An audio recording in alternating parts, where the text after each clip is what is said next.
पर्यटनासाठी प्रसिद्ध असलेल्या लोणावळ्यात एक थरारक घटना घडली आहे।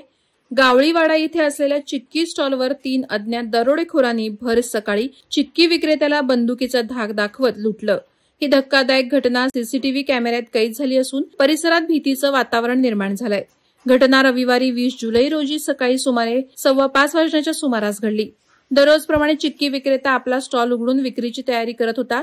त्याचवेळी चेहऱ्यावर मास्क आणि हातात हातमोजे घालून आलेल्या 3 अज्ञात इसमांनी अचानक त्याच्यावर हल्ला चढवला। त्यातील एकानं बंदूक काढून विक्रेत्याच्या डोक्याजवळ धरली, तर इतर 2 जणांनी त्याला जबरदस्तीने मारहाण करत स्टॉलमधील रोख रक्कम हिसकावून घेतली। हा संपूर्ण प्रकार काही क्षणातच उरकून ते घटनास्थळावरून फरार झाले। विक्रेत्यानं विरोध करण्याचा प्रयत्न केला, मात्र बंदुकीचा धाक पाहून तो भयभीत झाला। या लुटीचा संपूर्ण प्रकार जवळच्या सीसीटीव्ही कॅमेऱ्यात कैद झालाय। फुटेजमध्ये आरोपींचे आक्रमक हावभाव, विक्रेत्याला धक्काबुक्की आणि बंदुकीचा धाक स्पष्टपणे दिसून येतो। या फुटेजच्या आधारे पोलीस आरोपींची ओळख पटवण्याचा प्रयत्न करत आहेत। या प्रकारामुळे परिसरातील इतर विक्रेते आणि व्यापाऱ्यांमध्ये भीतीचं वातावरण निर्माण झालंय। लोणावळा हे पर्यटन स्थळ असून येथे नेहमी गर्दी असते। अशा ठिकाणी पहाटेच लूट होणं हे अतिशय चिंताजनक आहे, असं मत अनेक स्थानिक दुकानदारांनी व्यक्त केलं।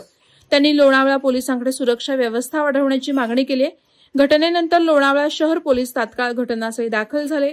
पोलिसांनी परिसरातील सीसीटीव्ही फुटेज ताब्यात घेतलं। आरोपींचा माग काढण्यासाठी वेगानं तपास सुरू केलाय। पोलीस निरीक्षकांनी स्थानिक दुकानदार आणि साक्षीदारांची चौकशी सुरू केली आहे। वादळवारा लाईव्हसाठी न्यूज ब्युरो, रायगड। नवी मुंबई व रायगड जिल्ह्यातील ताज्या बातम्या आणि घडामोडींसाठी सबस्क्राईब करा वादळवारा लाईव्ह चॅनल आणि दाबा बेल आयकॉन।